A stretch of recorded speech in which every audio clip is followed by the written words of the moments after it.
Hello and welcome to Super Bunny Hop. If you're new here by a margin of, let's say, 4 years, then I'm going to be taking us back this video to a moment you might have missed. A moment where I basically shat all over a bunch of people's good intentions to get kids reading books. It's not my proudest video, but I think it is the one that I had the most fun making out of my whole 5-year run, and that's mostly because of a Doom 2 novel that turned out to be a damn good piece of pulp fiction. So, if you want to go see me make some awkward attempts to cash in on 3-year-old YouTube trends while enjoying Doom Guy and Doom Girl live out a more biblical version of the Road Warrior kind of apocalypse where they tear rubber down Western American highways with a ragtag team of Mormon survivalists, then go check that video out. I shit you not, that is how beautifully, stupidly awesome the Doom 2 book is. In the meantime, I'm long past my due date for a sequel, so let's dive into another discount bin selection of light reading to take a load off your heavy soul. 3 years ago, I thought novelizing Doom was an impossible task, but now we live in a world where an emoji movie exists and a trilogy of Tetris movies is on the way, so here is Resident Evil 1 in book form, because why not? Resident Evil: The Umbrella Conspiracy by S.D. Perry, who's maintained a long horror writing career that also includes novelizing the Alien and Star Trek franchises, is a novelization of the first RE game, before she later sprouted it off into a series of 6 sequels that zigzag between original stories and game novelizations known as the Perryverse, because even Resident Evil has its own non-canon expanded universes.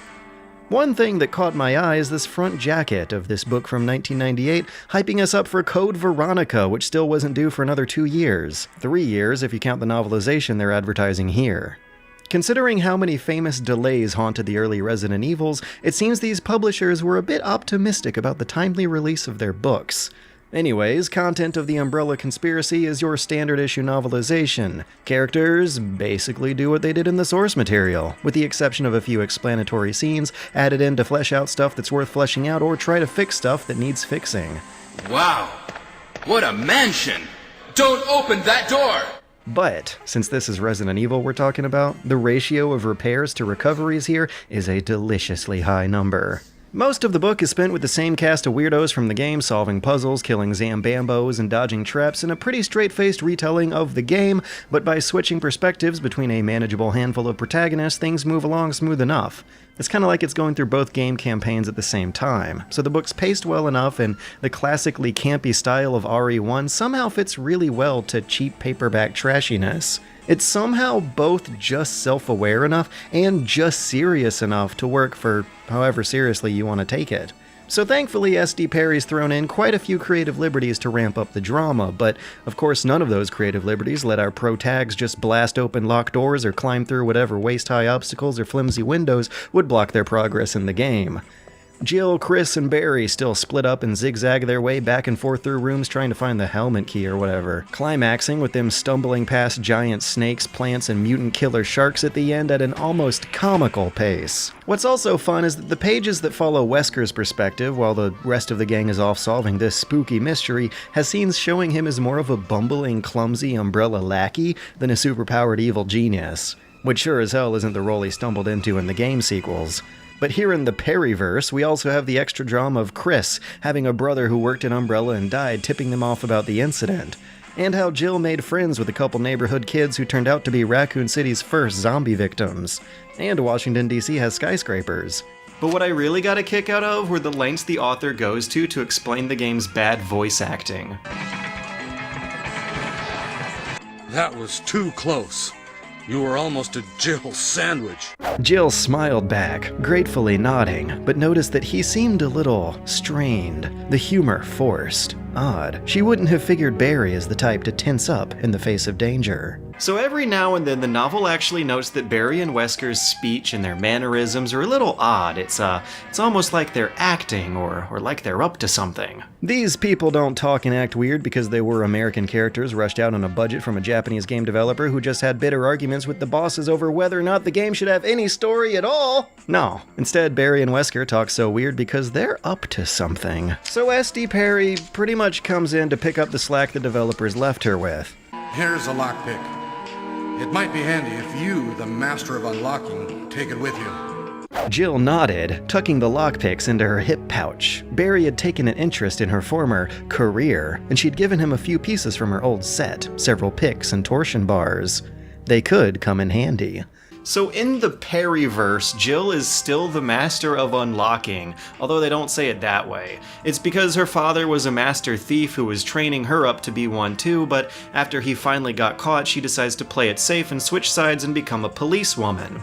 So now, in order to prove herself as a policewoman, this former thief has to break into a manor and unlock all its locked doors. Whoa, the irony. I'm a little impressed by that, actually. I don't think this is a great work of literature by any means. It's just, considering the source material, it's surprising that the author managed to twist it into something workable. Also, considering the source material, it's amazing that pretty much every video game novelization is somehow turning out better than the Metal Gear Solid novelization. Do you think love can bloom, even on a battlefield? That's a really stupid question, Otacon. Thank God the RE one didn't just copy-paste the game's original script. Guess it goes to show that when you give the author some wiggle room, they can work it into something better. Although I still have to criticize the value of novels that just retell a game's story rather than coming up with an original story better suited to a book. Devil May Cry Volume 1 is all this one's called. This is an original story written by Shinya Goikita, who, if these squigglies and these dates on the Japanese Amazon site are correct, evidently didn't have too long of a career making books. It was written under heavy consultation by Hideki Kamiya, but Paul Chang and Ethan Russell are the names who supposedly graced Goikita's story into the English language.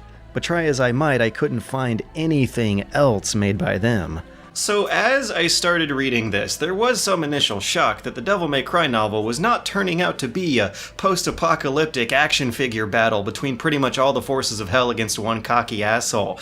Instead, the book starts off as a character-driven gangland crime drama starring a guy who's not Dante. Pages are spent explaining the logistics of this filthy, hyper-violent, mad world of urban decay where mercenaries and assassins publicly do business out in the open. In the rainy puddles of this city, our hero, some guy named Tony, is the best mercenary who's so totally cool at being a mercenary that he steals everyone else's jobs, even though he's always running out of money because he's a super cool dude who doesn't have time for financial responsibility, and he's got this super cool noble code of honor where he doesn't kill people if he doesn't have to, even though the first 3 pages are him just happily killing mob goons who are after him for being the best, greatest, coolest dude in all of town. Yeah, he has white hair, he wears a red coat, he fights with a sword and uses demonic superpowers to beat up bad guys, so Tony Redgrave here is pretty much Dante, and actually, wait a minute, that name. Antonio Redgrave. That was the name of Luca's father in Bayonetta. Oh my god, it's Enzo Ferrino from Bayonetta. He's the super coolest, very best, most knowledgeable and well-connected informant in the whole neighborhood. His stature is an asset. Most bullets whiz over his head. Ah, shit! Come on! It's my freaking birthday! What's he doing here? Bayonetta's not gonna come out for 9 more years. Oh my god, are the Devil May Cry and Bayonetta universes the same? That makes a stupid kind of sense. They're very similar characters and a ton of DMC references are all over the Bayonetta games, but I'm just surprised that this adorably rude, cute little goblin of a man was so thoroughly plucked from the DMC novel of all places. So maybe the first half of the book is, I don't know, the first 90 seconds of Bayonetta where everyone's maintaining their gangland cover before things get crazy. Because in the second half of this book, this party definitely gets crazy. Demons are trying to mass a bunch of blood sacrifices to cross over, and Tony has an identity crisis and changes his name. Yeah, now it's pretty much just Devil May Cry. Culminating with pages describing him slashing, jumping, and sprinting through what is basically a video game level, complete with a mini-boss. That's page 137. Compare with page 55, where I get the vibe that this romantic dinner conversation is hinting at an undercurrent of homoeroticism between Totino and his mercenary partner Gru. That is, up until Gru almost hooks Tarantino up with his 15-year-old daughter for a date. Hey, I'm not the marrying kind. I digress. Gru clarifies he's not setting Tito up for a date, so yeah, sure, totally, now it's not super awkward. What's also awkward are all the passages spent describing how cool these action scenes would look if they were a cutscene and not a book, and the effect doesn't totally work. Bring it on, Tony Dante. cackled maniacally. I'll send each and every one of you back to hell. He plunged his sword into the road in front of him and crossed the Beretta clones over his chest. It was the perfect pose, the calm before the storm. The first of the corpses stepped closer, and Tony Dante. widened his grin.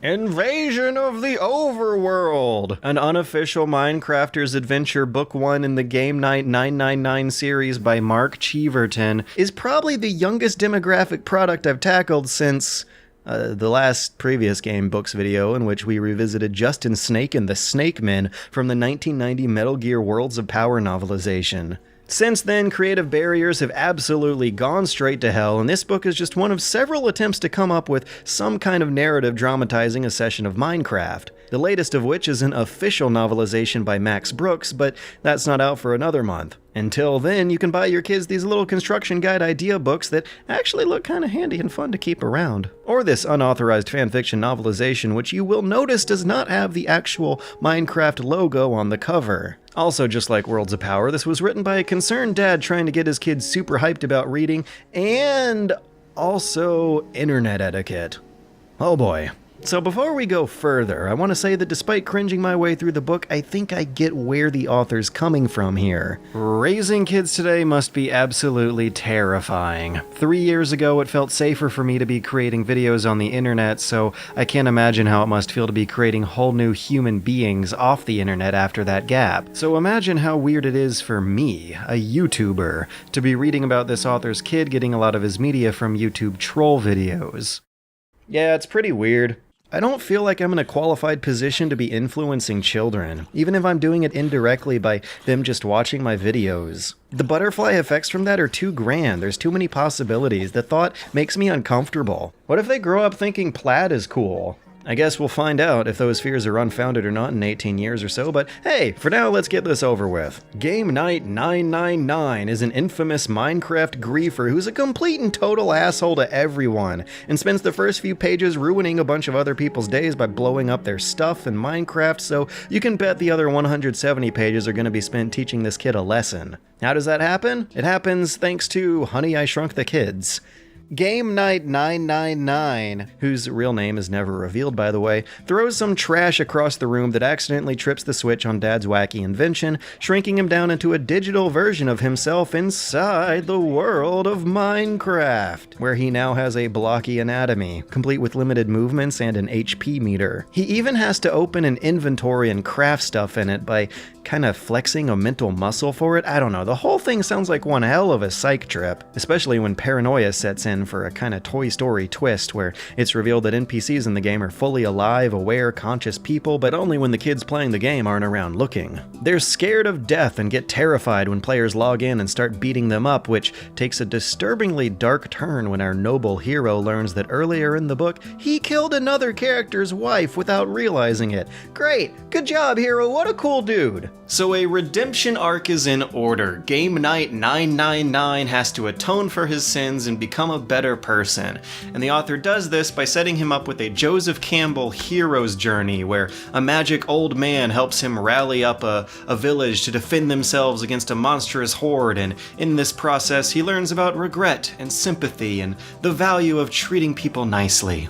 And the whole thing about this situation that kind of sets the cynic in me off is that the story has him learning to sympathize with the fake magical electronic NPC people that only exist in the game, rather than the real human beings he's ticked off that actually exist in the book's real world. This moral lesson is hammered in with increasingly dire melodrama.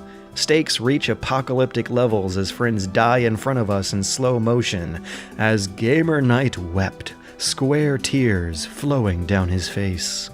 And as weird of a situation that I'm in right now, I think Invasion of the Overworld does actually work as, like, Babby's first cinematic hero power fantasy. If getting your kids to read is like pulling teeth, then you actually can do worse than this one. The plot has some planning and purpose to it. It at least doesn't come off as the author just making this stuff up as he went along. Because I think I would know. Comparing this to that old Worlds of Power Metal Gear feels like definitive proof that literary standards for kids have improved since the late 80s. As weird and awkward as for-profit Minecraft fanfiction may be, at least it's less weird and awkward than that old for-profit Metal Gear fanfiction. Speaking of the Metal Gear Worlds of Power, Danny Ryan over at Geekade.com has made a complete dramatic reading audiobook out of it, the whole thing. This is ridiculous, and I love it. So I'm gonna play this video out with this completely unsolicited plug for this wonderful, beautiful mess of a project. Load it on your phone, listen to it during a workout or a road trip, and get an earful of how wonderfully bad video game novels used to be. These were trained killer scorpions. Katafi used them to destroy his enemies, and now they were coming at him, poisonous stings held high in the sting position.